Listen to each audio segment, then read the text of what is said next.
Hello friends, कैसे हैं आप। आज हम आपके साथ घर के सामान से ही बनकर तैयार हो जाने वाली बहुत ही ज़्यादा क्रिस्पी रेसिपी शेयर करेंगे, जिसे आप ब्रेकफास्ट, लंच, डिनर या फिर बच्चों के लंच बॉक्स के लिए भी बनाकर तैयार कर सकते हैं। बहुत कम तेल में बनकर ये तैयार हो जाती है और खाने में ये इतनी ज़्यादा टेस्टी है कि आप इसे खाने के बाद मार्केट के समोसा, कचौड़ी, पकौड़ी खाना बिल्कुल ही भूल जाएंगे। इसे हमने गेहूं के आटे से बनाया है, इसलिए ये बहुत ही ज़्यादा हेल्दी भी है। चलिए तो फटाफट से इस मज़ेदार से नाश्ते को बनाना हम शुरू करते हैं। उससे पहले यदि आपने अभी तक हमारे चैनल को सब्सक्राइब नहीं किया है तो प्लीज़ उसे सब्सक्राइब कर लीजिए और रेसिपी अच्छी लगे तो उसे लाइक और शेयर भी ज़रूर करें। तो यहाँ पर एक बर्तन में हम 1.5 कप गेहूँ का आटा लेंगे, इसमें 1/4 चम्मच नमक डालेंगे, दोनों को अच्छे से मिक्स कर लेंगे और इसका एक डो तैयार कर लेंगे। तो जैसा रोटी का डो लगाते हैं बिल्कुल वैसा ही डो हम इसका लगाकर तैयार कर लेते हैं। और अगर आपके पास पहले से गुथा हुआ आटा रखा हो तो आप इस रेसिपी को उससे भी बना सकते हैं। तो ये लीजिए, नाश्ते का डो बनकर तैयार हो गया और इस रोटी के डो जितना हमने सॉफ्ट ही रखा है। तो 15 मिनट के लिए इसे ढककर हम रेस्ट पर रख देते हैं। तब तक एक स्टफिंग तैयार कर लेंगे। तो यहाँ 2 मीडियम साइज़ के कच्चे आलू हमने लिए हैं। आलूओं को हमने पानी में रख दिया है जिससे ये काले ना पड़े। तो दोनों आलूओं को हम ग्रेट कर लेते हैं। तो मीडियम वाले छेद की तरफ से हमने दोनों आलूओं को ग्रेट कर लिया है और अब इसमें एक बड़ा प्याज लंबे स्लाइस में कटा हुआ डाल देंगे। एक गाजर है, इसको भी हम ग्रेट करके ही डाल देते हैं। अब इसमें डालेंगे आधा इंच अदरक का टुकड़ा जिसे हमने पहले ही ग्रेट कर लिया है। 2 कटी हुई हरी मिर्च डालेंगे और साथ में डाल देते हैं कटा हुआ हरा धनिया। कुछ मसाले डाल देते हैं। तो आधा चम्मच लाल मिर्च पाउडर, आधा चम्मच हल्दी पाउडर, आधा चम्मच चाट मसाला, इसकी जगह आप अमचूर पाउडर भी डाल सकते हैं और सभी चीज़ों को अच्छे से मिक्स कर देंगे। इसमें हमने गाजर का यूज़ भी किया है, आप कोई और सब्ज़ी डालना चाहें तो इसमें डाल सकते हैं और सिर्फ प्याज और आलू से भी आप इस नाश्ते को बनाकर तैयार कर सकते हैं, जो कि हम सबके घरों में हमेशा रहता ही है। तो स्टफिंग बनकर हमारी तैयार हो गई। अभी इसमें हमने नमक नहीं डाला है, नमक बाद में डालेंगे। और आटे को रखे भी 15 मिनट हो गए। एक बार और अच्छे से इसे मसल लेते हैं। अब इसकी लोई तैयार करेंगे। तो जितनी बड़ी रोटी की लोई बनाते हैं बिल्कुल उतनी ही बड़ी इसकी लोई हम बना लेते हैं। तो इतने डो में हमारी 4 लोई बनकर तैयार हो गई। हथेलियों से इसे चिकना कर लेते हैं और चलिए अब इसकी हम एक रोटी बेल लेंगे।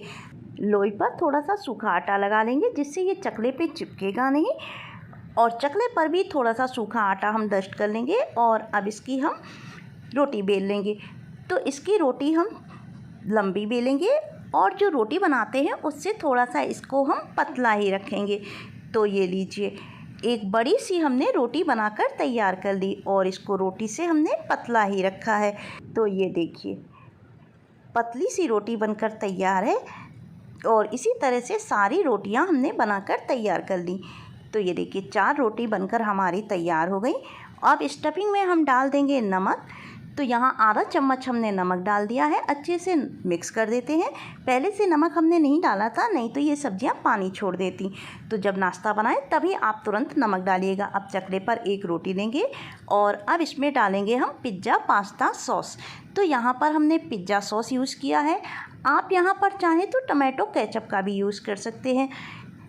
तो अच्छे से पूरी रोटी पर हम सॉस को फैला लेते हैं। अब जो स्टफिंग हमने तैयार की थी उसको भी बिल्कुल पतला पतला पूरी रोटी पर हम फैला लेंगे।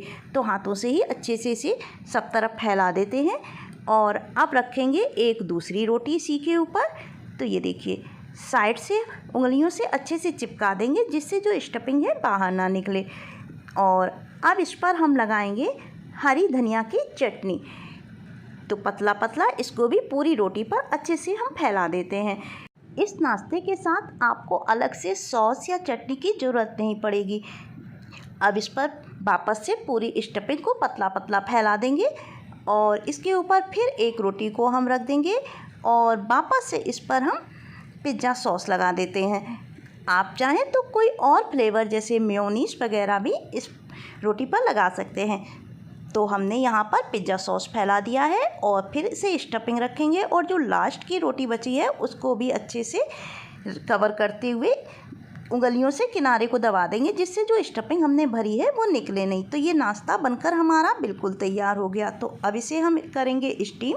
तो यहाँ पर छेद वाली हमने प्लेट ली है, उसको थोड़े से ऑयल से हम ग्रीस कर लेते हैं और धीरे से नाश्ते को उठाकर प्लेट पे रख देंगे।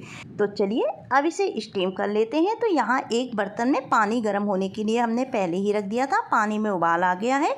अब नाश्ते वाली प्लेट को पानी के ऊपर रख देंगे और इसे 7 से 8 मिनट के लिए हम स्टीम होने देंगे। बहुत जल्दी से ये स्टीम हो जाता है। तो चलिए चेक करते हैं, 8 मिनट हो गए हैं और ये देखिए बहुत अच्छे से नाश्ता हमारा स्टीम हो चुका है।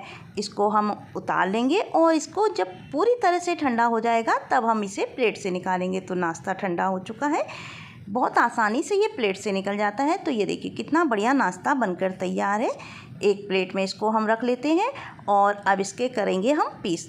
तो यहाँ पर हम ट्रायंगल शेप में इसके पीस कर लेते हैं। तो इतने नाश्ते में हमारे 8 पीस बनकर तैयार हो गए। उठा के भी दिखाते हैं। तो ये देखिए कितना बढ़िया नाश्ता बनकर हमारा तैयार हो गया। यदि आप वेट लॉस करना चाहते हैं तो आपके लिए ये रेसिपी बिल्कुल परफेक्ट है। आप इसे ऐसे भी खा सकते हैं, बहुत ही ज़्यादा ये टेस्टी लगते हैं। और पहले से आप इसे इस तरह से बनाकर 3 से 4 दिन तक स्टोर भी कर सकते हैं, ये बिल्कुल भी ख़राब नहीं होते।